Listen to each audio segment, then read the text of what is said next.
de 2020. Sejam bem-vindos a mais um culto da Igreja Batista Água Viva. Hoje é dia de EBD, agora pela manhã, e nós queremos convidar você a conosco louvar a Deus, adorar o nome de Deus nessa manhã bonita de domingo. Vamos começar o nosso culto orando ao Senhor nesse instante. Querido Deus, exaltado e glorificado seja o teu nome. Nós queremos te bendizer por tua bondade, por tua fidelidade, em nos dar mais uma semana de vida, em nos permitir, Senhor, entrar em tua presença para apresentar o nosso culto de louvor e adoração a ti. Nós te imploramos nessa hora que tu recebas o culto que prestamos, que tu possa, Senhor, nesse dia, durante todo esse dia, falar ao nosso coração, ministrar ao nosso coração. Que esse dia seja marcado por tua presença poderosa em nossas vidas. Nós te louvamos, te adoramos, te bendizemos, declaramos que tu és Senhor e não há outro além de ti. Bendito seja o teu nome para sempre. Essa é a nossa oração em nome de Jesus. Amém e amém. Vamos cantar o hino Louvor. É assim, começar cantando.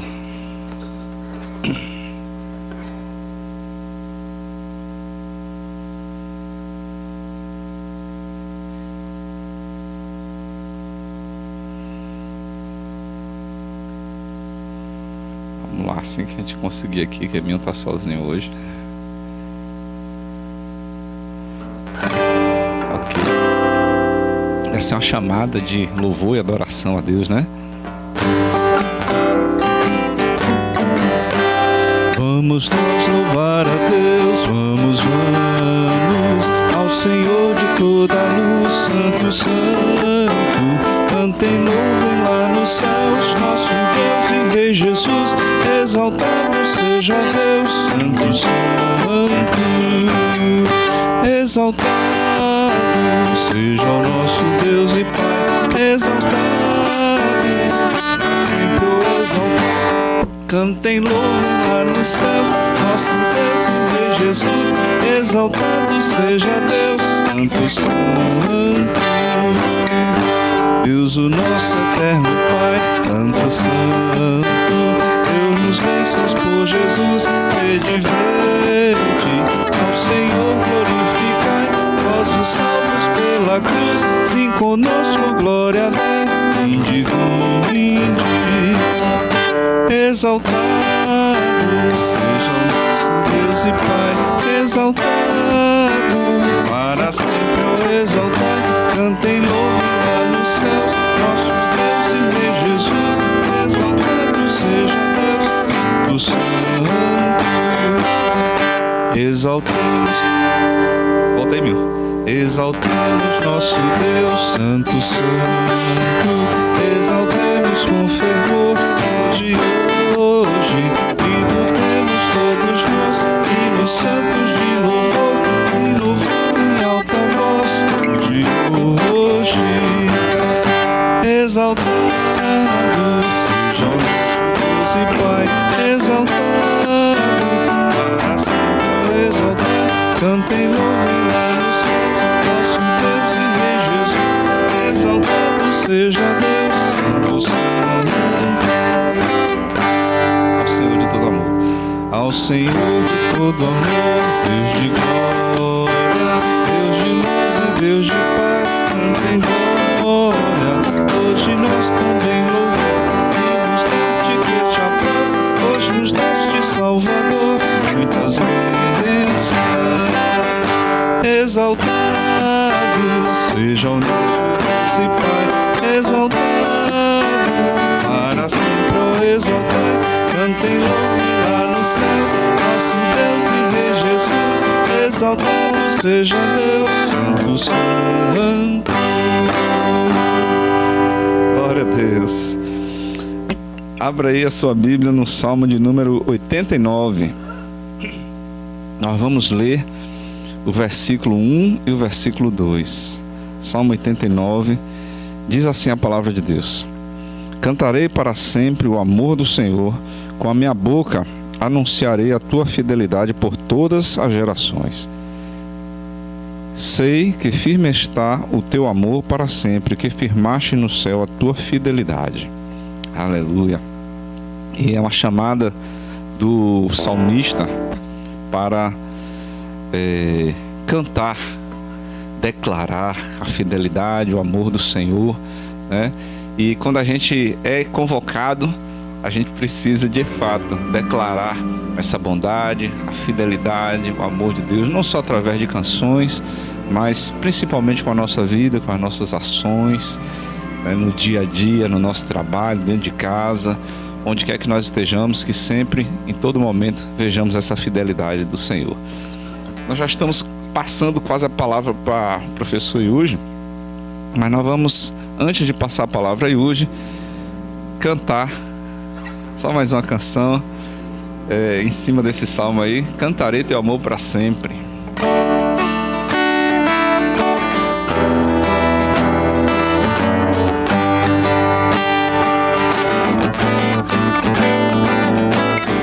Dos montes corre para o mar, eu rio de amor por mim.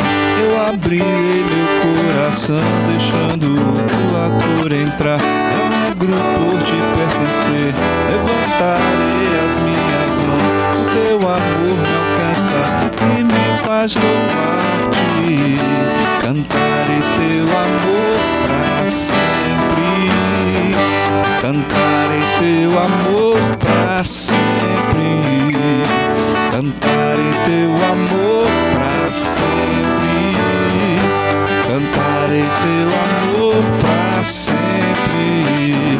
Os montes correm para o mar, eu rio de amor por mim. Eu abri meu coração, deixando tua cor entrar. Vou te pertencer, levantarei as minhas mãos. O teu amor me alcança e me faz louvar-te. Cantarei teu amor para sempre. Cantarei teu amor para sempre.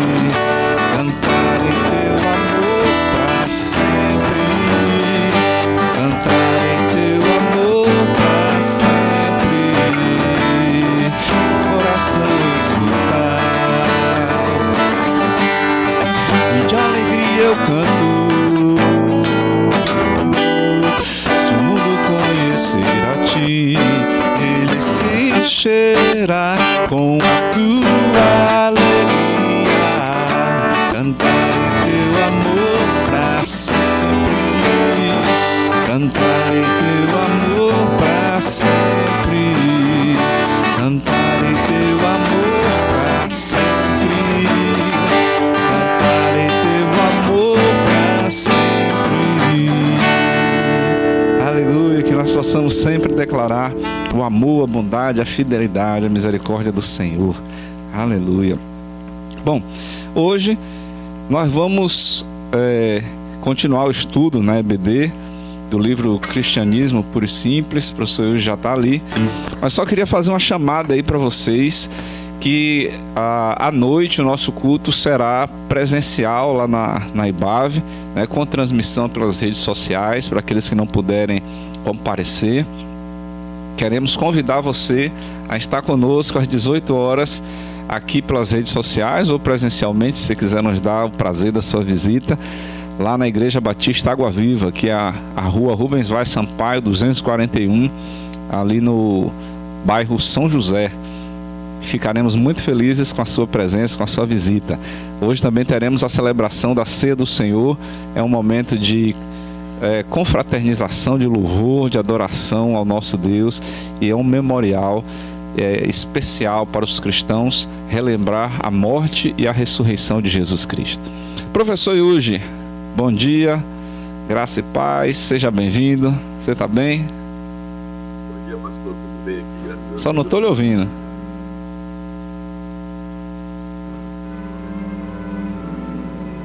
Espera um pouquinho para ver se é a gente aqui ou se é você aí.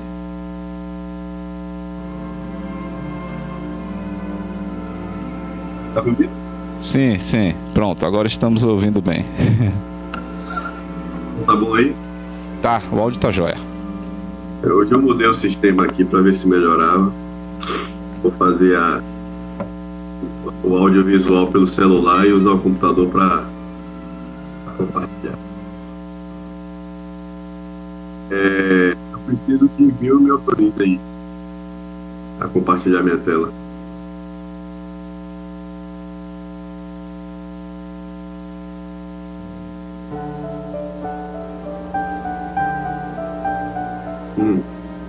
Acho que a Pimil está compartilhando ainda.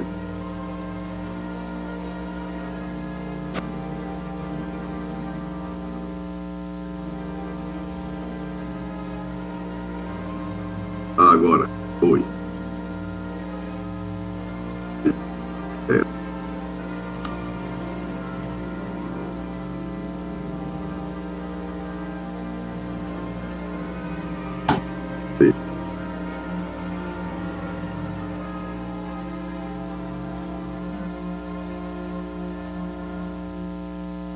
Estão vendo aí? Bom, a gente vai começar mais uma EBD, né? Falando hoje sobre o segundo capítulo do livro 1 de Cristianismo sobre Puro e Simples. Na semana passada nós falamos sobre o prefácio, né? As instruções do autor para a compreensão da obra. E hoje, falamos também sobre os pressupostos que ele apresenta para a existência de uma lei natural e os seus argumentos de que essa lei é real e é universal, né? E nós vamos prosseguir hoje com algumas objeções. Eu estava preparando a aula ontem e quando eu cheguei em 30 e poucos slides, eu falei, não vai dar para fazer 2 capítulos hoje, não. Tá aparecendo notificação aí? O barulhinho da notificação? Não, então beleza. Se incomodar, se o WhatsApp incomodar, vocês me avisam para eu parar aqui, para eu fechar ele. Então, quando chegou em 30 e poucos slides, eu falei, não vai dar para fazer 2 capítulos hoje, não. Aí, como é um capítulo realmente que é importante, por quê? No capítulo 1, né, ele apresenta os seus pressupostos, as suas premissas, e apresenta os seus argumentos para a existência de uma lei natural, moral, né, que é uma lei superior às leis civilizatórias, né, ou seja, não é algo ligado especificamente à civilização, à constituição da civilização, mas, segundo Lewis, é algo que é superior a isso, é superior à capacidade do homem decidir o que é bom e o que é ruim, né?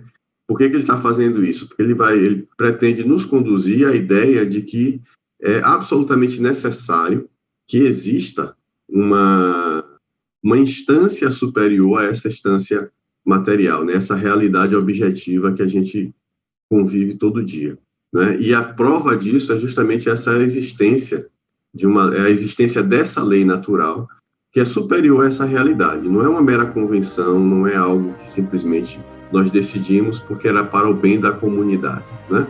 Então, ele apresenta isso, e no capítulo 2, ele vai apresentar algumas objeções. Então, o capítulo 2 completa o capítulo 1 nessa parte mais introdutória, né?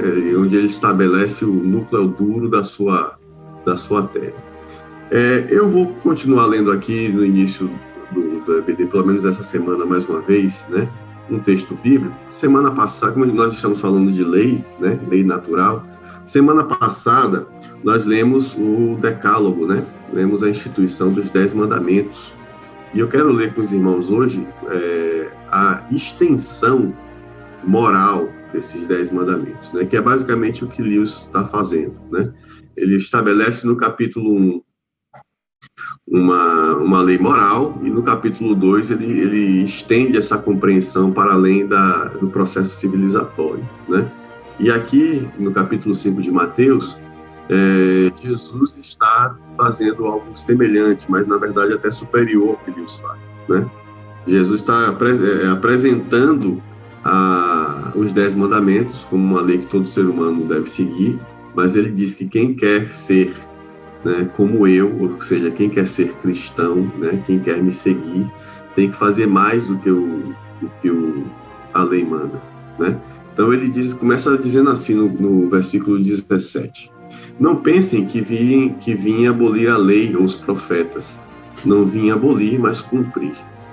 Digo-lhes a verdade, enquanto existirem céus e terra, de forma alguma desaparecerá da lei a menor letra ou menor traço, até que tudo se cumpra.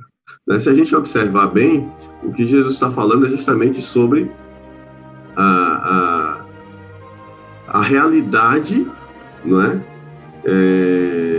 Do certo ou do errado, a realidade daquilo que nos leva à vida e daquilo que nos leva à morte, né? O certo e errado não é algo tão transparente quanto parece ser, e Lewis vai falar isso nesse capítulo, né? Mas ele está dizendo assim, não, existe sim normas morais, né? Que todo ser humano deve seguir, e até enquanto existe céu e terra, né? Isso quer dizer, segundo Apocalipse, né, quando esses céus e essa terra passar, existirão novos céus e novas terras. Então, enquanto existir céu e terra, quer dizer, até a eternidade, não será abolida essa lei, né, que está específica nos 10 mandamentos, mas que Deus traz para a gente como algo que pertence a toda e qualquer civilização minimamente organizada.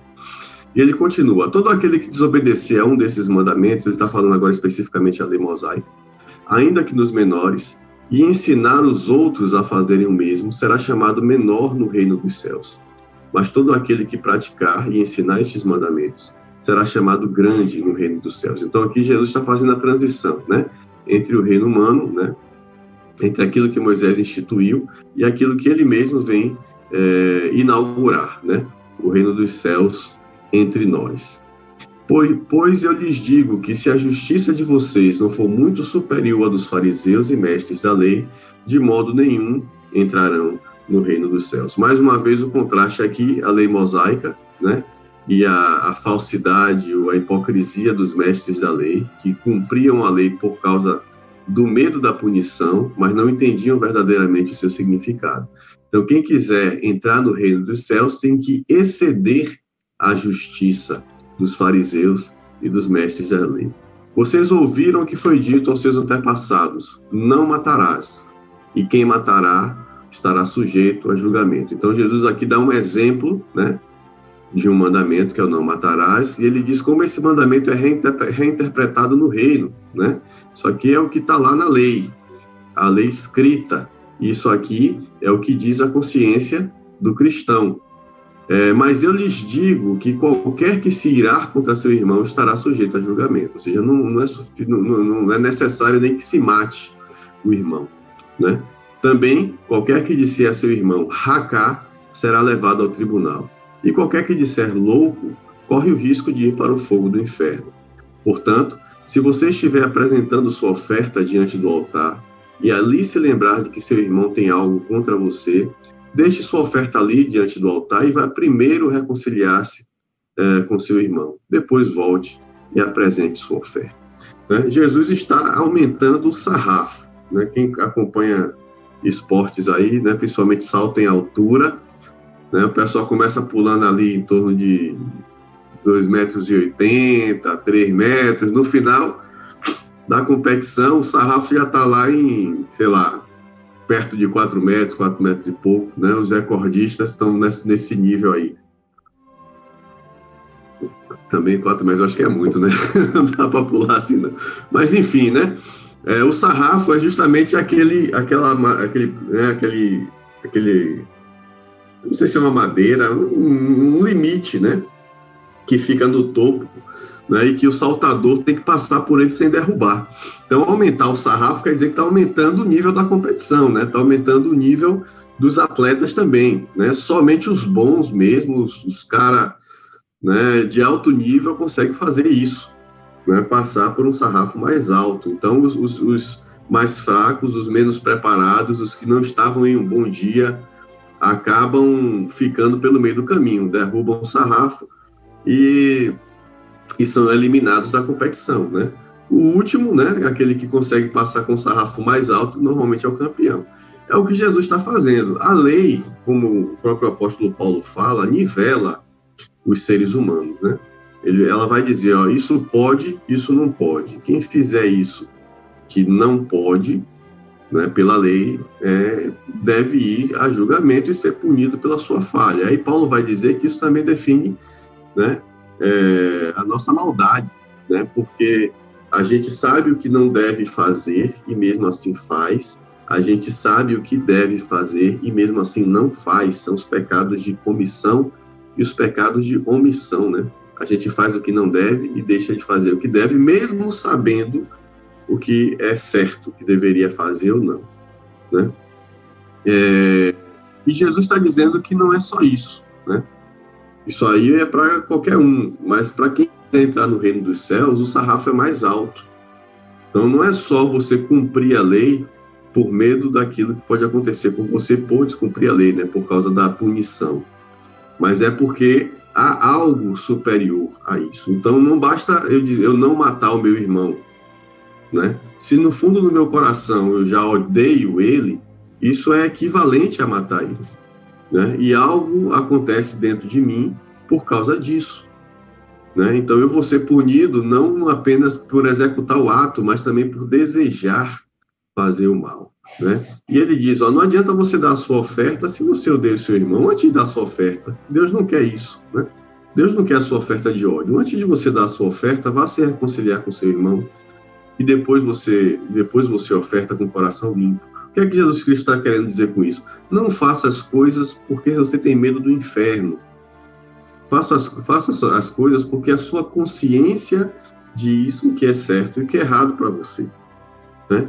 Então, Lewis agora vai expandir também o nível da discussão dele, quando ele vai apresentar para a gente as objeções aos seus argumentos, né? Ele vai dizer, algumas pessoas, né, enviaram cartas para mim, me dizendo que isso de lei moral pode ser instinto gregário, pode ser convenção social, né? E ele aproveita essas cartas para expandir o seu raciocínio, né? E refutar de forma definitiva quem ainda acredita que não há uma lei moral. Uma vez que se estabelece, portanto, que existe uma lei moral que é universal, o que ele chama de Tao, né? O Tao que a gente discutiu na semana passada, que é um conceito oriental de algo que conduz a vida para a verdade, né? E que aproxima você da realidade última, né? Então, esse Tao é universal, está presente em todas as culturas, em todas as épocas. Enquanto eu estava fazendo isso, eu me lembrei de uma banda que tinha lá em Salvador, acho que era uma banda do pessoal da UFBA, chamava Fulano de Tal. E eu não cheguei no show não, mas parecia ser uma coisa interessante. Então, voltando aqui para as nossas anotações, a primeira coisa que ele vai falar, portanto, é que existiram algumas pessoas que comentaram, né, e que fizeram questionamentos. Repare como é importante a ideia do questionamento. Normalmente a gente acha que se a pessoa gosta da gente, ela não vai nos questionar, né? Se a pessoa quando a pessoa nos questiona, a pessoa tem o único objetivo de nos derrubar, né? E em tempos de rede social, né, basta a pessoa apresentar uma opinião contrária que ela já é cancelada, né? Já é bloqueada do seu Instagram, Facebook, né? Lá no limbo, na zona fantasma, né? Porque a gente está tão acostumado, né? A gente está sendo tão mimado, né? Nós somos seres humanos hoje tão cheios de vontade, né? Minha avó que fazia isso, dizia isso, né? Esse menino tá cheio de vontade, né? E o remédio dela era sandália. Hoje em dia a gente vive uma sociedade em que está todo mundo cheio de vontade, né? Perdeu a noção da realidade, e aí basta que alguém nos contrarie, ou seja, que alguém apresente uma opinião contrária, isso já é tomado como uma afronta, né? Quando, na verdade, as pessoas civilizadas não costumam reagir dessa forma, né? As pessoas civilizadas, quando efetivamente discordam, né, se sentem até na obrigação de apresentar os seus argumentos, né, para fazer o contraponto. E as pessoas civilizadas entendem que o contraponto é importante para a evolução do pensamento, né? Hoje em dia, até na ciência, a gente já tem dificuldade de ouvir o contraponto, né? Você vai numa banca, se o orientador, ou se o arguidor, né, discute alguma coisa com quem está sendo arguído, isso pode ser levado até pelo lado pessoal, né? Eu já passei pela experiência de um aluno reclamar comigo porque o trabalho dele, né, que ele tinha feito com tanto amor e carinho, estava cheio de correções. Aí eu falei, então não precisa mais de mim, né? Já que eu não posso mais corrigir o seu trabalho, né? Então chame outra pessoa para te ajudar, né? Já que tudo que você faz está certo. Essa é a mentalidade dos dias de hoje. Repare que Lewis, como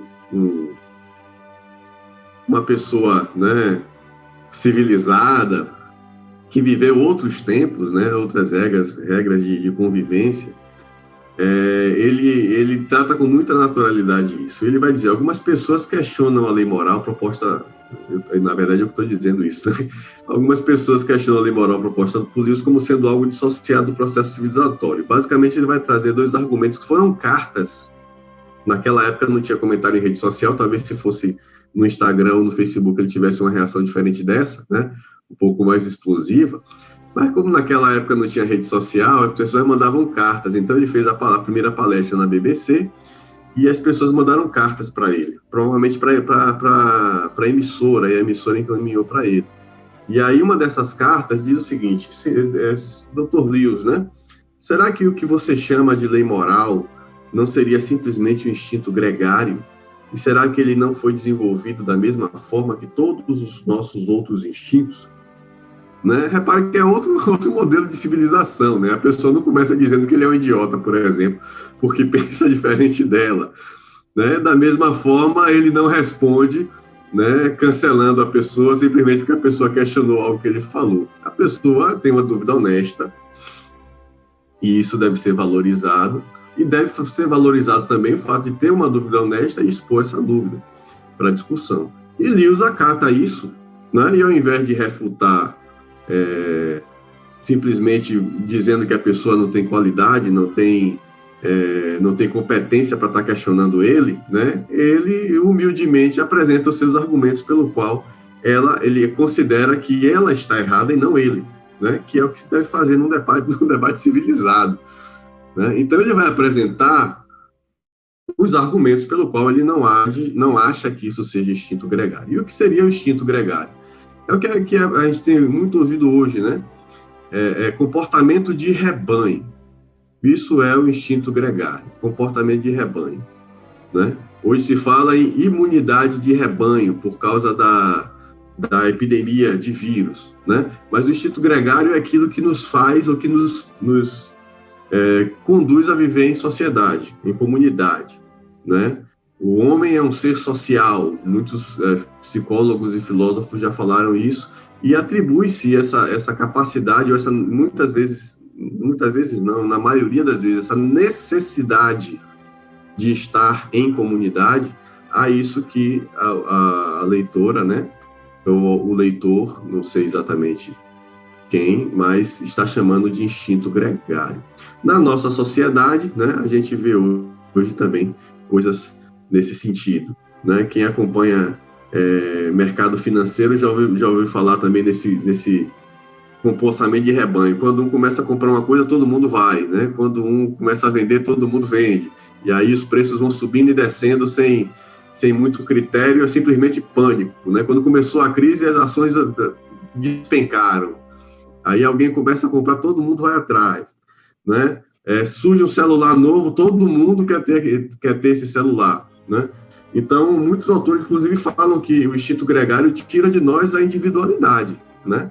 Porque o que você quer é ser igual a todo mundo, né? E eu me lembro que, quando eu era adolescente, eu queria ser diferente de todo mundo, sendo igual a todo mundo. Então, tinha cabelo grande, usava camisa xadrez, né, de flanela naquele calor de Salvador, coturno, bermuda cargo rasgada, né? Aí alguém falava, você é grunge? Não sou grunge. Eu estava idêntico ao grunge. Você é grunge? Não, eu não sou grunge porque eu sou autêntico, sou individual, eu tenho o meu próprio estilo, né? Aí quando juntava meus amigos, estava todo mundo igual. Mas é algo que faz parte também da nossa do nosso amadurecimento.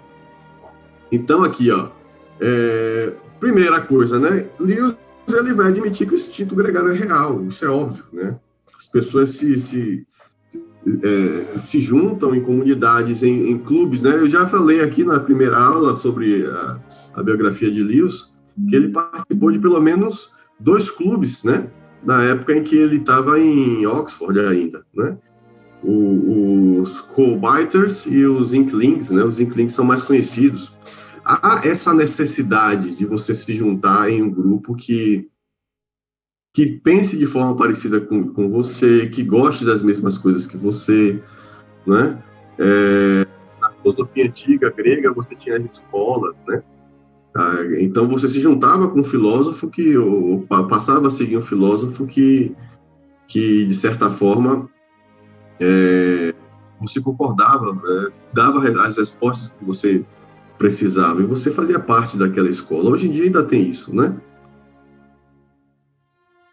Agora, o instinto, né, é algo diferente do desejo, da volição, da vontade. Então, o que é que ele vai falar sobre instinto? Instinto envolve possuir um forte anseio ou desejo de agir de determinada maneira. Então, o instinto nos leva a desejar, certo?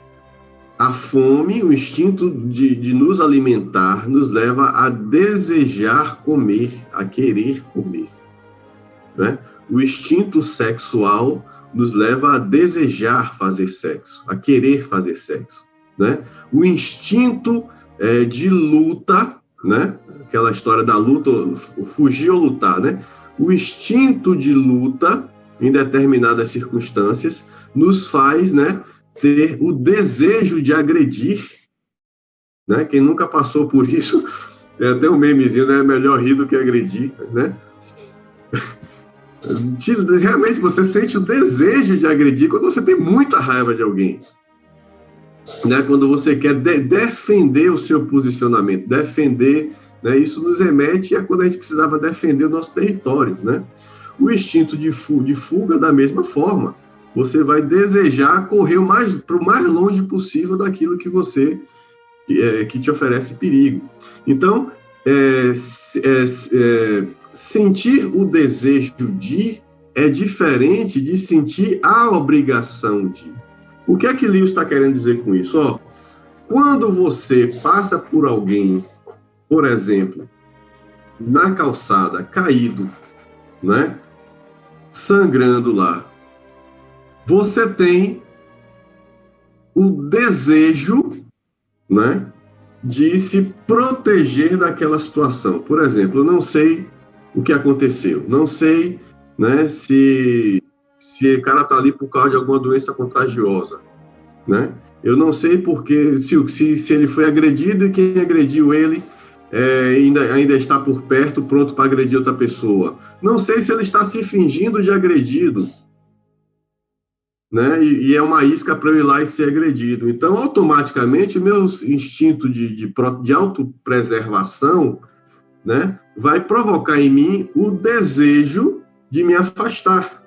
Foi o que aconteceu com o que acontece na parábola do bom samaritano, né? As pessoas escolhem se afastar por instinto, né? O sacerdote, por exemplo, sabendo que não podia tocar, se a pessoa tivesse morta, né? Não poderia tocar nela porque se ficaria impuro e não poderia participar da celebração, né? Ele instintivamente se afasta da pessoa que aparentemente está morta, né? O samaritano, ele não age por instinto, por quê? Porque ele provavelmente sentiu os mesmos desejos e as mesmas necessidades que qualquer ser humano sentiria, que seria se proteger daquela cena, se afastar daquela cena. No entanto, o que Lewis está dizendo é que a lei moral, a despeito do nosso desejo, nos coloca em nossa mente uma necessidade, uma obrigação de fazer. Então, aquilo não é só um desejo, aquilo se torna uma obrigação. Então, eu vejo lá, e muito embora eu tenha receio, né, tenho medo, né, tenho desejo de fugir daquela cena, algo dentro de mim diz, vá lá e veja o que você pode fazer para ajudar aquele outro ser humano. Portanto, instinto e desejo são coisas diferentes, né? O que a lei moral nos faz é nos obrigar a fazer algo que a gente não quer. Então, se nos obriga a fazer algo que a gente não quer, aquilo não pode ser algo instintivo, né? Porque o instinto, na verdade, para fazer aquilo que a gente precisa, o instinto vai colocar em nós o desejo de fazer aquilo. Eu agora quero fugir, ou eu agora quero lutar, depende da situação. Primeiro eu fujo, não tenho como fugir, eu luto, né? Mas eu não luto porque eu me sinto obrigado a fazer aquilo sem querer fazer.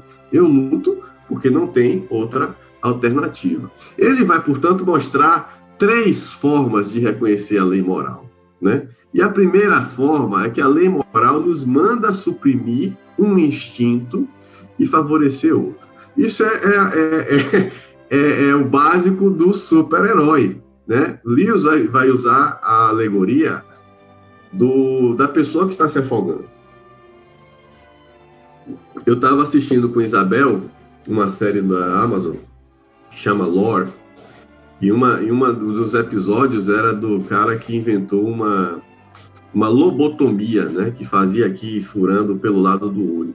E tem uma história que me chamou a atenção. Ele estava passeando com os filhos próximo a um riacho, e aí um dos seus filhos caiu no riacho. O riacho ficava próximo a uma cachoeira. E na narração da história, ele conta que um rapaz jovem, de 20 e poucos anos, o filho dele era criança, tinha acho que 10, 11 anos de idade, aí um rapaz jovem de 20 e poucos anos, fardado, né, acho que era soldado do exército, da marinha, não me lembro, instantaneamente se joga para salvar a criança. Como o local era perto da cachoeira, os dois caem na cachoeira e os dois morrem. Tanto o filho dele quanto o rapaz que tenta salvar, né? Quando você pensa numa situação dessa, você pode dizer instinto. Mas o que é que o seu instinto te diz, na verdade? Sobreviva, né? Existe sim o instinto gregário que diz a você, ajude, da mesma forma que quando você tem, né?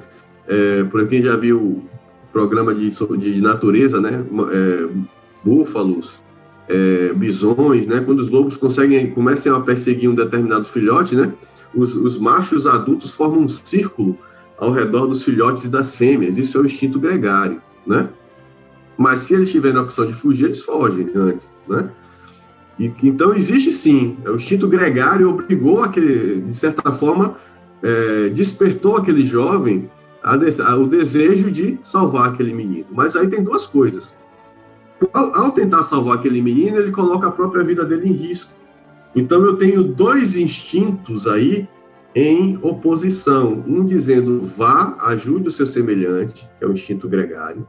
O outro dizendo, fique e preserve a sua vida. A probabilidade de você salvar ele é muito pequena. Vocês 2 vão cair na cachoeira e vão morrer.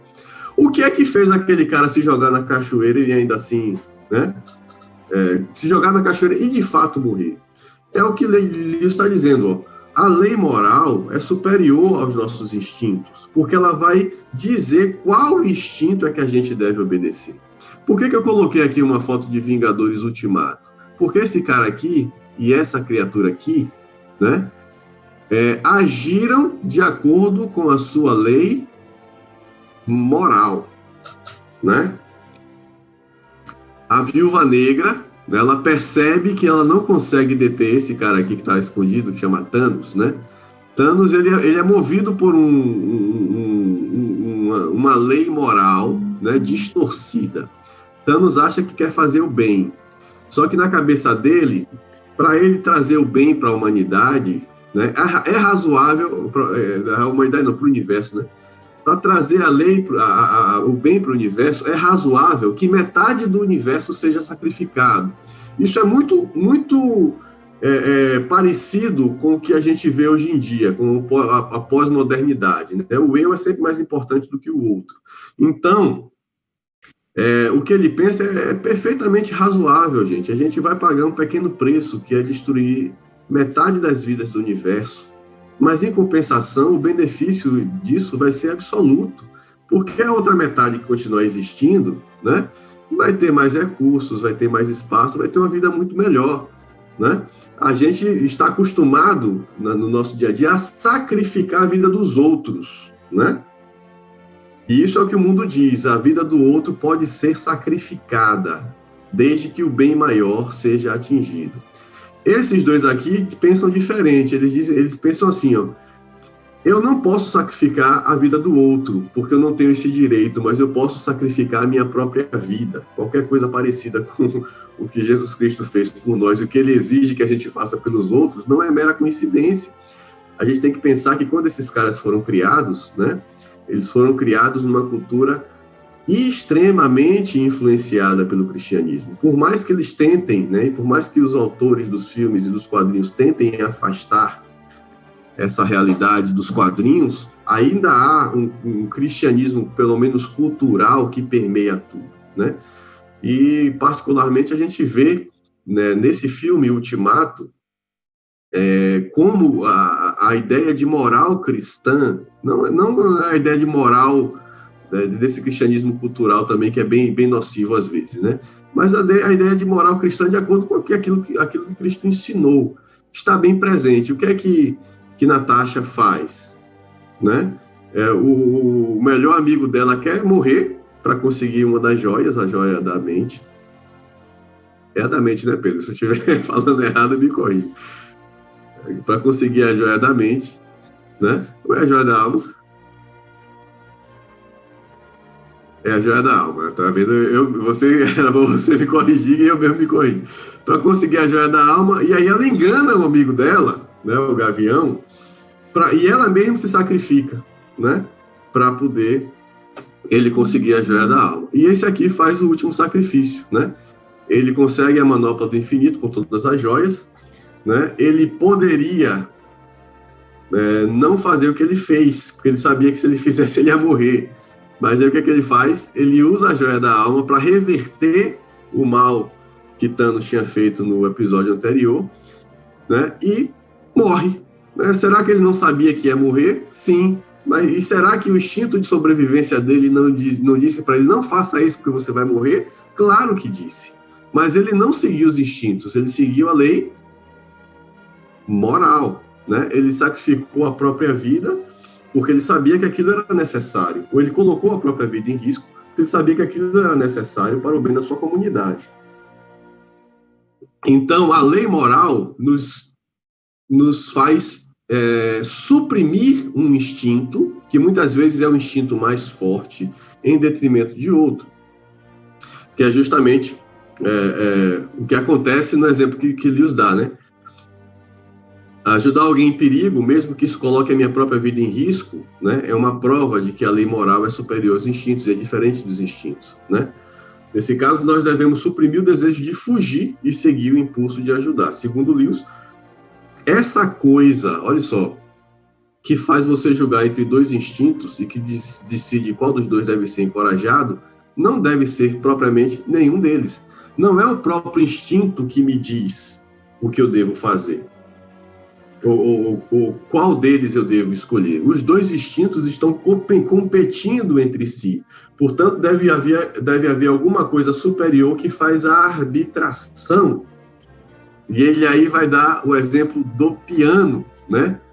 A lei moral nos diz nos diz qual é o tom que devemos tocar, ao passo que nossos instintos não passam de teclas. Se você não sabe o que significa essa divisão de teclas pretas e teclas brancas, né? Você não vai conseguir tirar nenhum som aqui razoavelmente apreciável desse instrumento, né? Então, o piano por si só não tem função se não existir alguém que saiba tocar, né? Agora, uma vez que a pessoa saiba tocar, ele sabe que precisa seguir uma regra de harmonia, um tom, né? Uma vez que se estabelece o tom, aí o cara vai saber quais são as teclas que ele precisa tocar e quais são as teclas em que ele não deve nem esbarrar, né? Nesse sentido, o tom é a lei moral. é o que vai dizer, ó, isso deve ser feito em detrimento daquilo. Suprima o desejo de fugir e fortaleça o desejo de ajudar. Outra coisa, a lei moral sempre nos manda encorajar o impulso mais fraco. Isso é uma sacada genial. Por quê? Porque quando o correto é o impulso mais forte, você não precisa raciocinar, você simplesmente faz. Agora, quando o correto é o impulso mais fraco, por exemplo, o meu impulso mais forte é correr, mas o meu impulso mais fraco é ajudar. Se eu corro, automaticamente a lei moral entra em ação. Ele vai dizer, você é covarde. Porque aquela pessoa precisava de sua ajuda e ao invés de você ajudar, você correu. Eu segui o meu impulso mais forte. É aí que eu percebo a lei moral. Eu não vou perceber a lei moral quando o mais forte é fugir. Por exemplo, tá eu e o cara num beco sem saída. Qual é a única alternativa que a gente tem? É lutar. O meu impulso mais forte vai ser o de lutar. A lei moral não vai se meter. É a única alternativa que eu tenho. Agora, digamos que haja uma saída que só passe um, né? Aí o meu impulso mais forte é passar por aquela saída antes da pessoa que está comigo. Aí a lei moral vai dizer, mas você não vale, né, o prato de feijão que você come, você é um covarde, né? Você tem que deixar a outra pessoa passar e ficar aqui lutando, ganhando tempo para ela conseguir fugir, né? A lei, a gente só vai perceber a lei moral quando ela precisa encorajar o impulso mais fraco. Então, é uma sacada genial, né? Quando dois instintos entram em conflito, qual é o lógico? O mais forte deve prevalecer. Todavia, nos momentos em que estamos mais conscientes da lei moral, é justamente porque o instinto mais fraco precisa ser fortalecido. Né? É aí que entra aquela dor na consciência, não, eu quero fugir, mas não é isso que eu deveria fazer. Ou seja, eu tenho um desejo, que é o meu instinto, e tenho uma obrigação, que não é mais o instinto, é a lei moral. E Lewis vai dizer assim, ó, aquilo que lhe diz seu instinto gregário está adormecido, desperte-o, né? Ó, você precisa ajudar o seu semelhante, e você não está tendo consciência disso. Não pode ser o próprio instinto gregário. Da mesma forma que a nota, que o que lhe diz qual nota do piano deve ser tocada, não pode ser a própria nota do piano. Você não olha para as teclas do piano e as teclas estão dizendo me toque. Tem alguma coisa que diz, ó, essa tecla deve ser tocada agora. Que é a harmonia, são as regras da harmonia, né? A harmonia vai dizer, se você está tocando em um determinado tom, existem teclas que harmonizam entre si dentro daquele tom. Algumas teclas, quando tocadas, vão provocar uma dissonância, né? Um som incômodo, né? Ou seja, está fugindo da harmonia. Então, fuja dessas notas, não execute essas notas, né?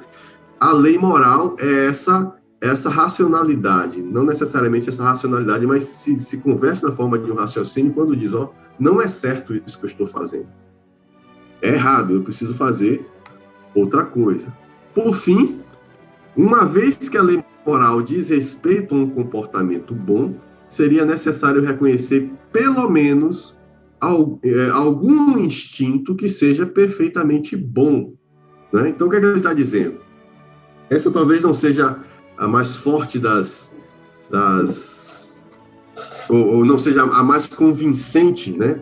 Porque ele usa um pouco mais de filosofia aí ontológica, de ontologia aí, o princípio do ser das coisas, né?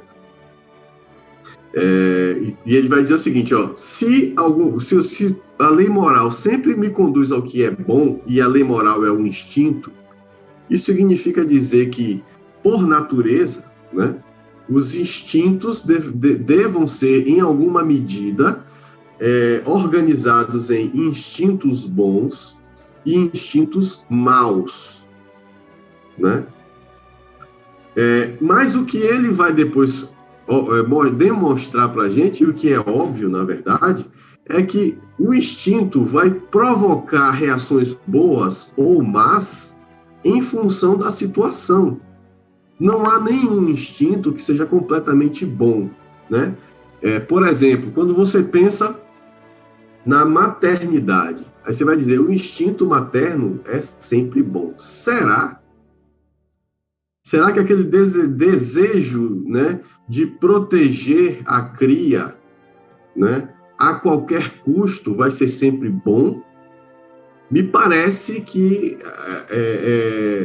a nossa sociedade contemporânea tem demonstrado que não, né? E Samitiba já escrevia, aliás, é o título de um livro dele, Quem Ama, Educa. Né? E educar, muitas vezes, é expor a dificuldades. Né? Não há, entre os nossos impulsos, nenhum que a lei moral já não tenha mandado suprimir e nenhum que ela já não tenha nos dito para encorajar. Qualquer instinto, em determinadas situações, vai ser adequado e em outras vai ser inadequado. Eu estou lembrando aqui de um caso que passou no jornal de duas crianças que estavam brigando e o pai segurou a criança que estava batendo no seu filho para que o seu filho descontasse o que tinha recebido. Ele está agindo de acordo com o seu instinto paterno, proteção da sua cria. Né? Se sua cria foi ofendida, o que é que ele quer? Que a sua cria, que o seu filho se defenda. Agora, é razoável que um adulto interfira, né, na briga entre duas crianças dessa forma? O que é que ele está ensinando a seu filho? Né? Quando ele segura uma criança para outra bater, né? Ele está agindo de acordo com o seu instinto, e não há nada que se reprimir ele nesse sentido. Mas será que isso é razoável? Será que isso é adequado para aquele momento? Né? Então, um instinto que é perfeitamente aceitável, né? Que todo mundo poderia dizer, não é um instinto bom, em determinadas circunstâncias, se concretiza, né, de forma completamente inadequada. E ele vai dizer, estritamente falando, não existe essa coisa de impulsos bons e maus. Se não existe essa coisa de impulso bom ou impulso mau, então não faz sentido a gente dizer que o instinto gregário é bom, ou que o instinto gregário que a lei moral é um instinto gregário apenas. Porque a lei moral sempre vai nos conduzir a fazer aquilo que a gente entende que é o certo, né? Então, aqui, dois exemplos, né, que normalmente a gente tem em lados opostos do espectro. O instinto materno. Será que o instinto materno é sempre bom? A gente já viu que não, né? Por analogia, inclusive, com o instinto paterno em um caso real. O instinto de luta, de agressão. Todo ser humano tem um instinto de agressão. Será que o instinto de agressão é sempre ruim? Quem não reconheceu, isso aqui é a companhia Easy, retratada numa série da HBO chamada Band of Brothers, baseada em fatos reais, né? Esses caras lutaram na Segunda Guerra Mundial, desde o desembarque da Normandia até a ocupação de Berlim, né? Até a queda de Berlim, né? Ou seja, em toda a regra da Europa. Esse cara aqui é o capitão, né? Ele é o major, na verdade. Ele começa como tenente. O comandante dele morre antes de desembarcar, né? Eles são paraquedistas, né? Então eles chegaram antes do desembarque da Normandia. O capitão morre e ele assume a obrigação de ser o líder desse grupo, né? Um grupo muito maior, que são os que chegaram no final. Quando acaba a guerra na Europa, automaticamente ele pede para ser transferido para o Pacífico. Os caras passaram 1 ano e meio, né, vendo miséria, matando gente, lutando contra os alemães. E assim que a Alemanha se rende, ele pede para lutar no Pacífico, porque os japoneses ainda não tinham se rendido. ele maximizou, isso é baseado em fatos reais, né? Ele realmente existiu, todos esses aqui realmente existiram. Ele maximizou o seu instinto de agressão. Por quê? Porque ele compreendia que precisava lutar aquela guerra.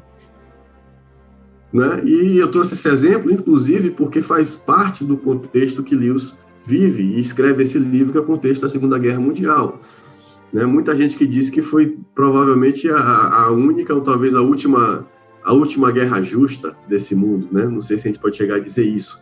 Né? Mas, de fato, você tinha o nazismo, que corria, né? Tinha realmente a possibilidade de dominar toda a Europa. Tem o livro do Philip K. Dick, chama The Man in the High Castle, inclusive uma série da Amazon, e que o Philip K. Dick é o mesmo cara que escreveu o livro que deu origem a Blade Runner, né? Ele vai construir um mundo em que os alemães efetivamente ganharam a guerra, né? Então você tem agora o Reich, que é a Europa, e tem o Império Japonês do Pacífico, né? Que inclui inclusive os Estados Unidos. Então, esses caras lutaram para evitar que isso acontecesse. Agora, você não luta isso, né, com seu instinto materno. Porque você vai ver o alemão de 19 anos, de 17 anos, de 13 anos, né, na juventude hitlerista. E se você é um pai de família aqui, ó, você vê um alemão lá de 13 anos com a arma na mão querendo te matar, você vai preferir morrer do que ser morto pelo alemão. Né? Nesse caso, a agressão e o patriotismo falaram mais alto, e quem mandou foi a lei moral, e não simplesmente o instinto. Voltemos ao piano, uma homenagem aqui ao irmão Lucas, né? Bill Evans, aqui uma gravura de Bill Evans, pensando aqui, refletindo sobre as suas harmonias pianísticas. Por que a gente volta ao piano? Porque ele vai dizer, ó, não existem teclas certas e teclas erradas a priori, né? Se você for para a harmonia moderna, inclusive você pode fazer música sem tom, né? Usando as 12 notas lá sem dificuldade nenhuma, ou as 88 notas do piano, né? Sem dificuldade nenhuma. Mas a harmonia mais tradicional, convencional, né? A priori não existe as teclas certas e as teclas erradas, mas no instante em que você definiu o tom, algumas teclas passam a ser certas e outras passam a ser erradas.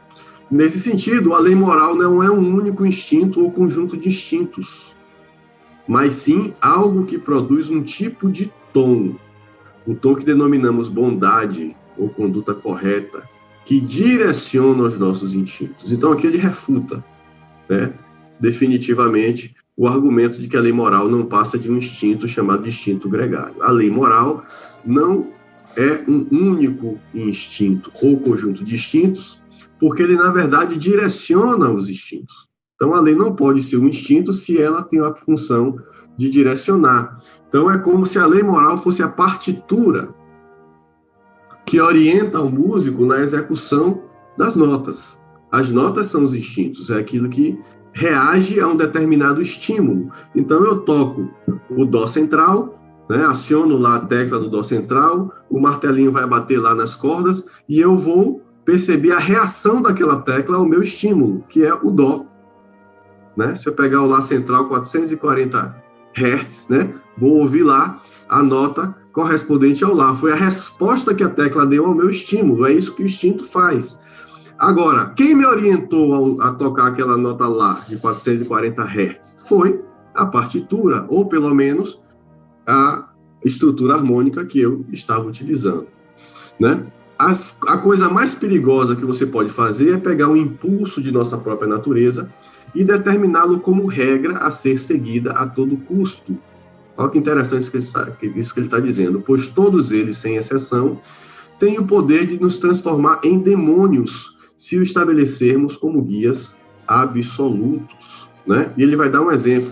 Se você deixar de lado o senso de justiça, logo estará quebrando acordos e forjando evidências pelo bem da humanidade e se tornando, no final das contas, uma pessoa cruel e traiçoeira. Repare bem, o que a gente vê no dia a dia é a polícia prende, a justiça mata, ou a justiça solta. A polícia prende, a justiça solta, né? A polícia prende, a justiça solta. Ah, por quê? Porque a justiça, né, o procedimento de prisão não foi adequado, porque aquela regra, né, aquela evidência não foi obtida de acordo com a lei. Isso nos revolta, é óbvio. E muitas vezes, o que é que o nosso instinto vai dizer? Ó, se eu for policial, o que é que eu vou fazer? Eu sei que o cara é traficante, né? Por exemplo, eu sei que o cara é traficante. Ele tá lá de bobeira na esquina. Ele já destruiu várias famílias, já matou um bocado de gente. Eu vou prender ele, vou botar uma certa quantidade de droga no bolso dele, né? O suficiente para ele ser enquadrado como tráfico e vou me livrar de um problema para a sociedade. Repare que supostamente, a ideia do cara é boa. Ele quer livrar a sociedade de um indivíduo que só traz dano para ela. Mas para isso, ele vai abrir mão da justiça e das regras de convivência. Ele vai abrir mão daquilo que é o que mantém a sociedade equilibrada. Por mais que a gente discorde das nossas leis, as nossas leis são regras de convivência. Se eu quebro uma lei, está dizendo que eu estou desequilibrando isso em algum sentido.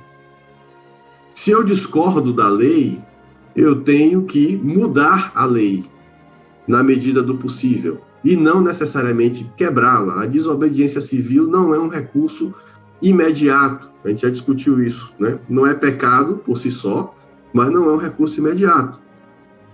Então, quando eu abro mão da justiça, eu estou me transformando em um verdadeiro demônio. Eu estou fazendo como Thanos fez, para quem gosta de cultura pop. Eu estou resolvendo um problema para a sociedade, sacrificando pessoas, sacrificando princípios para que isso aconteça, né? Então a gente não pode confundir as coisas, a gente não pode abrir mão de deixar a nossa lei moral, né, orientar as nossas atitudes. Por mais que eu queira que aquele cara seja preso, né, eu não posso abrir mão dos procedimentos legais, porque esse é o procedimento justo. Por que é justo? Porque equilibra, porque serve para todo mundo, e não apenas para uma parcela da sociedade. A priori, é para isso que serve o nosso sistema judiciário, para garantir que todos os cidadãos tenham os mesmos direitos, sejam eles pessoas boas ou ruins, mesmo porque muitas vezes, né, o conceito de bom ou ruim é mais subjetivo do que eu gostaria. Outra pergunta, outra objeção. Será que o que você chama de lei moral não é apenas uma convenção social? Algo que nos foi incutido pela educação? Porque realmente eu aprendi na escola bíblica dominical, aprendi com os meus pais e aprendi na escola formal, né, que não devia roubar, que não devia agredir as pessoas gratuitamente, né, não devia matar. Eu aprendi isso na escola. Se eu tivesse sido criado em uma ilha deserta, provavelmente eu agiria mais de acordo com os meus instintos do que de acordo com a minha consciência. Então, se eu preciso de alguma coisa e não tenho, eu roubo de quem tem. Era assim que eu faria para sobreviver. E aí ele vai dizer o seguinte, ó, essa hipótese, né, já começa com uma confusão. Que confusão é essa? De que se eu aprendi algo em sociedade, aquilo é uma construção humana. Não é sempre assim. Existem evidências de coisas que eu aprendo porque estou em comunidade, mas que não dependem de uma convenção, não foi algo que o homem historicamente construiu. Ele dá o exemplo da matemática, né? Eu aprendo matemática. Óbvio que algumas regras da matemática são criações, né?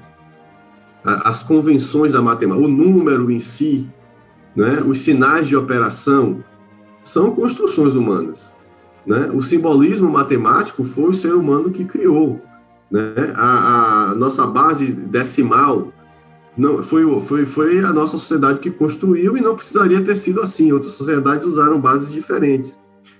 Mas existem verdades ali que independem da nossa da nossa construção, né? A matemática funciona ou funcionaria de forma diferente, é claro, mas funcionaria se tivesse sido criada com outras regras em outros contextos, como efetivamente já funcionou em outras civilizações, né? E, portanto, a matemática eu aprendo na escola, mas não é algo, né, que só existe porque eu construí.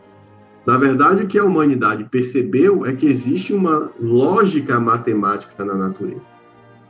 E essa lógica matemática, que é anterior ao conhecimento objetivo dela, né, que faz com que a matemática funcione independente do lugar, independente da cultura, né?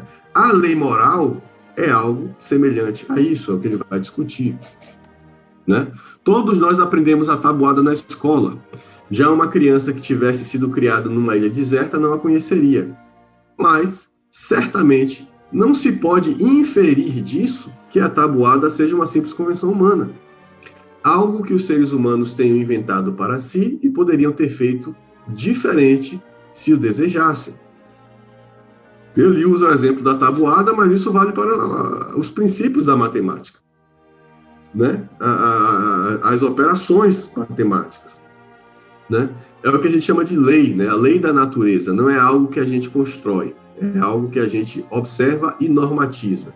O que é que a gente constrói como humanidade? Teoria. Então, quando você aprende na escola a lei da gravidade, você não está aprendendo algo que o ser humano inventou. Você começa a aprender algo que o ser humano inventou quando você começa a estudar a teoria da gravitação universal. Aí, quem inventou foi Newton.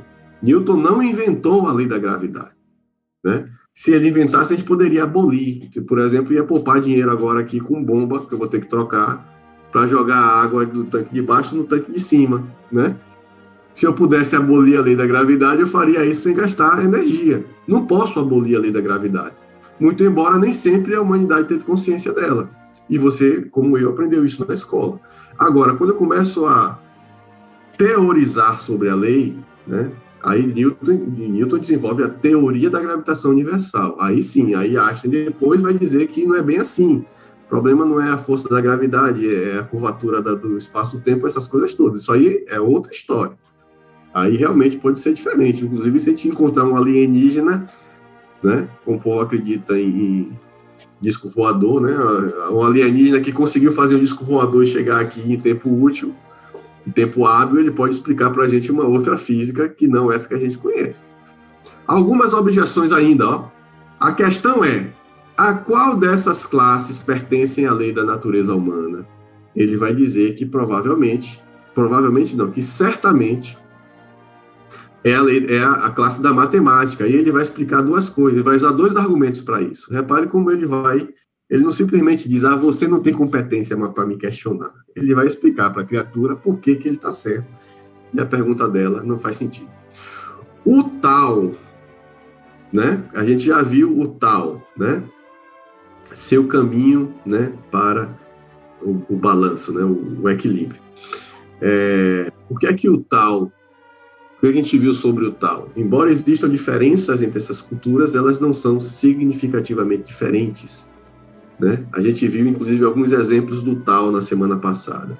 E a outra ideia que isso aqui, portanto, ele não vai discutir, porque ele já introduziu no primeiro capítulo, e ele vai introduzir aqui uma outra ideia, que é a ideia de progresso moral. O progresso não quer dizer apenas mudança pura e simples, mas mudança para melhor. Muitas vezes a gente se confunde com isso, né? As cidades do interior sonham em ter uma fábrica, porque a fábrica traz progresso. Será que a fábrica vai trazer progresso ou vai simplesmente trazer mudança, né? Porque pode ser que mude, mas não para melhor. O exemplo disso são as grandes metrópoles. Violência, trânsito, poluição, né? Tem mais emprego? Às vezes sim, mas chega um momento que o emprego acaba também. Então, às vezes a gente acha que progresso é simplesmente modernizar as coisas, mas nem sempre a modernidade, muito menos a pós-modernidade, traz de fato progresso, traz mudança, mas não necessariamente progresso. Então ele deixa bem claro, né, como um bom filósofo amador, ele está estabelecendo as suas premissas. O que é que eu estou chamando de progresso? Estou chamando de uma mudança para melhor. Se nenhum conjunto de ideias morais fosse mais verdadeiro ou melhor do que o outro, não haveria sentido em preferir a moralidade civilizada à moralidade selvagem, ou a moralidade cristã à moralidade nazista. Primeiro, ele diz que progresso é algo que muda para melhor. Segundo, instintivamente, eu sei que existem modelos de moralidade que são bons e outros que são ruins, ou modelos de moralidade que são melhores do que os outros. E quando eu observo isso ao longo da história, eu vou me identificando, que os modelos posteriores, né, são supostamente melhores do que os modelos anteriores. Né? Quando eu olho na história da humanidade, que em um dado momento, né, por exemplo, no Velho Testamento, em um dado momento eu chego numa vila, mato homem, mulher, criança, mulher grávida e o escambau, e isso é perfeitamente aceitável naquela época, né, eu vou dizer não, a moralidade de hoje é melhor do que aquela, porque hoje, por mais que se esteja em guerra, não se admite matar civil, mulher grávida, muito menos. Então, eu já estou fazendo uma comparação aí, eu estou dizendo que o que eu entendo hoje como regra de guerra, né, é moralmente melhor do que a moralidade do Velho Testamento, das guerras de conquista e de povoação de Canaã. Né? Então, eu estou dizendo o quê? Que houve um progresso moral na história da humanidade. Na época dele, ele vai dizer, ó, a gente não acha que a moralidade cristã, por mais que seja criticada, é melhor do que a moralidade nazista. Tem gente que hoje vai dizer que é a mesma coisa, né? Mas, se você olhar o cristianismo puro e simples de Lewis, será que não é melhor do que a moralidade nazista? Então eu estou fazendo juízo de valor aqui. No exato momento em que você diz que um conjunto de ideias morais pode ser melhor que outro, estará, na verdade, medindo ambos de acordo com o padrão, dizendo que um deles está mais em conformidade com aquele do que o outro. O nazismo, a Revolução Francesa. Se você olha criticamente a Revolução Francesa, ela tem muitos problemas morais. Muitos problemas morais. A época do terror, então, nem se fala. Mas você ainda vai olhar para a Revolução Francesa com um olhar mais simpático do que o que você olha para o movimento nazista, fascista do século XX. Você vai julgar aqui, ó, apesar de todos os equívocos, né? Por exemplo, eu não acho razoável a execução de ninguém, né? Se a pessoa não pode se defender, né? Você chega lá, bota na guilhotina, ou bota na forca, ou bota no paredão e mata todo mundo, né? E isso obrigatoriamente acontece nas revoluções, é uma coisa que a gente precisa entender, não há revolução sem derramamento de sangue, né? Então, quando eu olho para isso aqui e vejo, né, e comparo com isso aqui, eu ainda vou dizer, não, antes a Revolução Francesa do que o nazismo. Eu estou fazendo um juízo de valor, estou comparando coisas. Agora, o que é que eu estou usando como referência para dizer que isso aqui é melhor do que isso? Isso aqui, meus queridos, meus jovens, é o padrão de Quilo. Foi o último padrão físico a ser substituído por um padrão teórico, certo? O padrão de tempo já tinha sido substituído pelo decaimento radioativo, eu não me lembro agora qual é o elemento, mas, enfim, o tempo que o elemento passa a decair é o nosso padrão de tempo. O padrão de distância, a gente hoje usa a trena laser, né? Passa a ser o deslocamento na frente de onda da luz, né? Que é o tempo que a luz demora para ir e voltar, né? Aí você, pela velocidade da luz, você mede o espaço. Mas até pouco tempo atrás não existia algo que substituísse isso aqui. Isso aqui está no cofre, no subsolo de um banco lá na França, né? Todo cheio de proteção, porque isso aqui é o quilo padrão. Quando a gente fala, isso aqui pesa 300 gramas, essa caneca aqui, de Game of Thrones, né? Presente de minha irmã Yuri. Isso aqui pesa 300 gramas. Isso não é aleatório, gente. Eu estou dizendo que isso aqui, ó, é 30% disso aqui. 30% não, 33,33% disso aqui, né? 30 gramas. Não, é 30% mesmo, maluquice minha. Eu estou dizendo que se isso aqui pesa 300 gramas, isso aqui, ó, corresponde a 30% desse cara. É uma entidade física real. É o padrão de peso, certo? Padrão de quilo. Tudo aquilo que você diz é um quilo, você está comparando com isso. Se o que eu estou dizendo que está na minha mão tem a mesma massa, tem o mesmo peso na Terra que isso aqui, então isso aqui é 1 quilo. Por quê? Porque saiu da minha cabeça? Não, porque eu comparei com esse carinha aqui. Esse quilo hoje também foi substituído. Isso aqui é uma bola de silicone, né, que representa, né, alegoricamente o novo padrão de quilo, que é correspondente a um determinado número de átomos. Então agora a gente não usa mais esse cara agora é peça de museu. O padrão de quilo agora é de respeito a um determinado número de átomos de um elemento. Então aquilo corresponde a 1 quilo. Quem tiver algo semelhante àquilo vai ser 1 quilo também. E quem tem menos ou mais vai ser dadas as devidas proporções. O que eu quero dizer é que, se não tivesse 1 quilo padrão, a gente não poderia, por exemplo, chegar na nutricionista e dizer, eu peso 30 quilos, e ela dizer, você está mentindo para mim.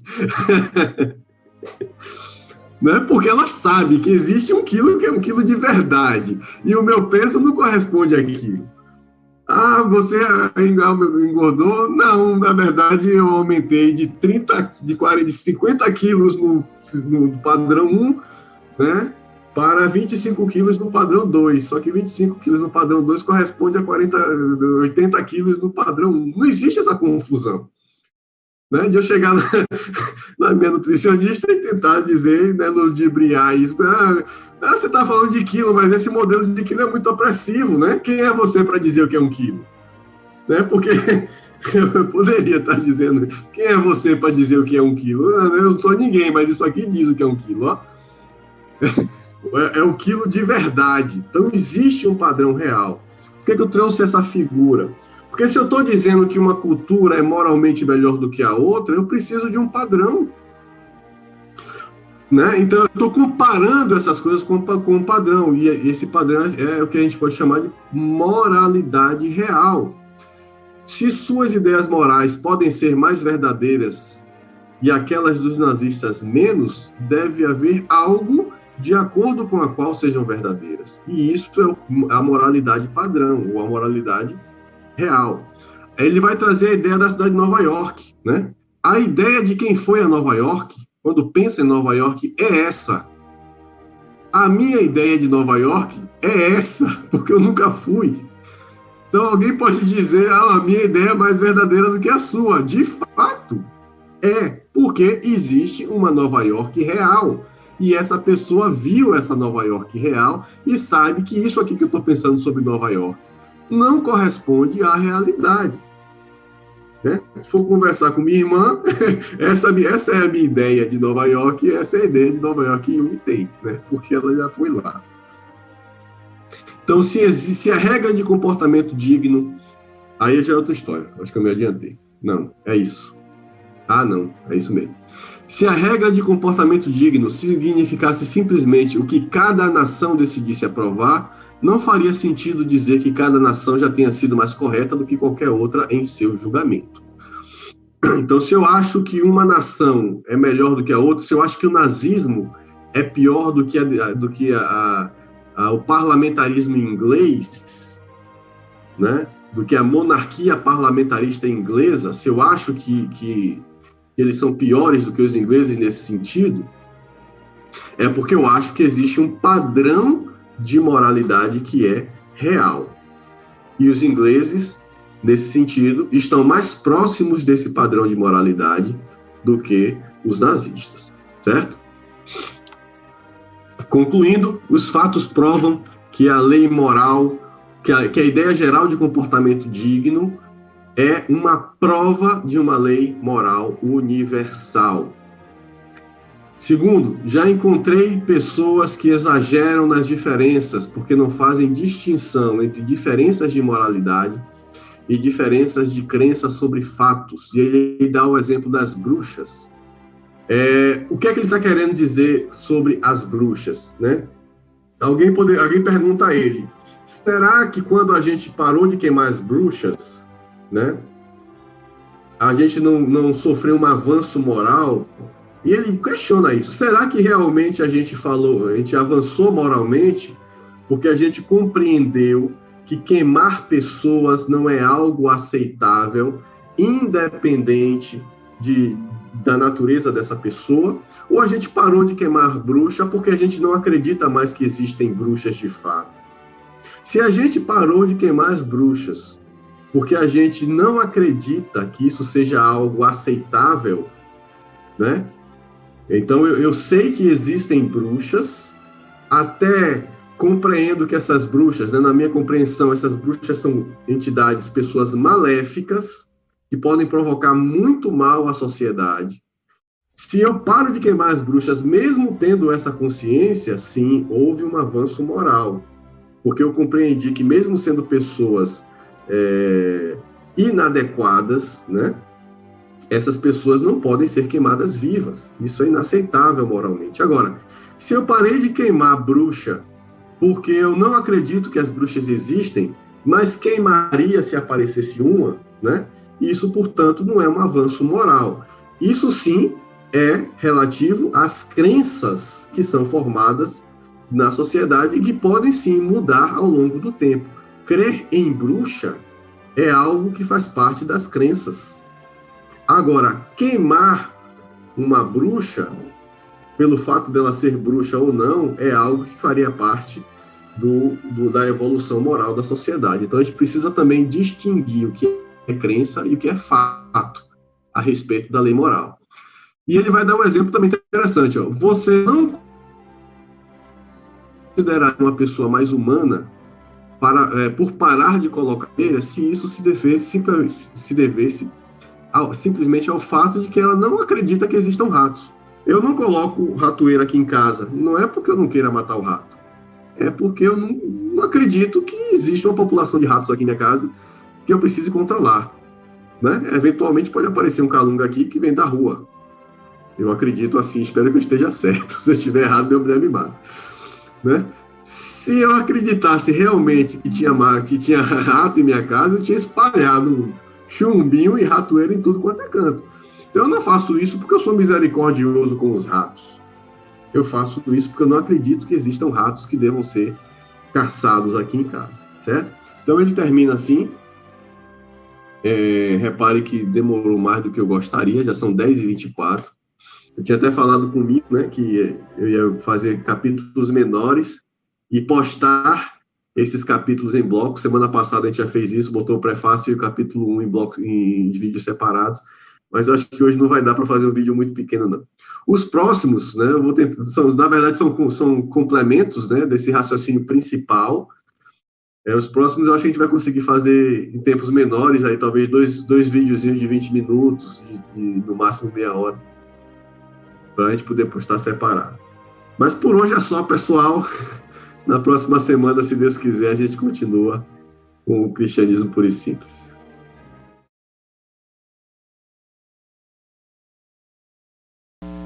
Ok, nós louvamos a Deus pela vida de Yeuge, que tem sido aí instrumento de Deus para nos abençoar, para ministrar os nossos corações. Tem sido extremamente proveitoso, né, esse tempo aí da Escola Bíblica Dominical. Mais uma vez, lembrando a todo mundo que à noite teremos o nosso culto presencial lá na igreja. Estamos preparando tudo direitinho, um espaçamento, né? Nossa igreja é privilegiada nesse sentido, por ter um espaço aberto bem grande. E teremos também a ministração da Ceia do Senhor, começando pontualmente às 18 horas, ok? Então vamos tentar manter esse padrão de qualidade aí, padrão ouro, começando às 18 horas pontualmente. Vamos orar encerrando o nosso culto desta manhã. Querido Deus, nós te bendizemos, te agradecemos, glorificamos o teu santo nome por tua fidelidade e teu amor e pela oportunidade que o Senhor nos dá de estudar a tua palavra mais uma vez nesta manhã. Seja conosco, Senhor, durante todo esse dia, continua falando ao nosso coração e que o culto de hoje à noite seja também precioso aos teus olhos e agradável a ti. Essa é a nossa oração em nome de Jesus. Amém e amém. A Rivan está falando aqui daqueles que não podem estar presentes, não poderão estar presentes hoje à noite. Podem nos acompanhar pelas redes sociais. Se você quiser cear também online, né, você pode participar desse momento de ceia online, mas teremos a ceia presencial lá na igreja, tá bom? Deus abençoe a todos. Até logo mais, se o Papai do Céu assim permitir. Grande abraço. Tchau, tchau.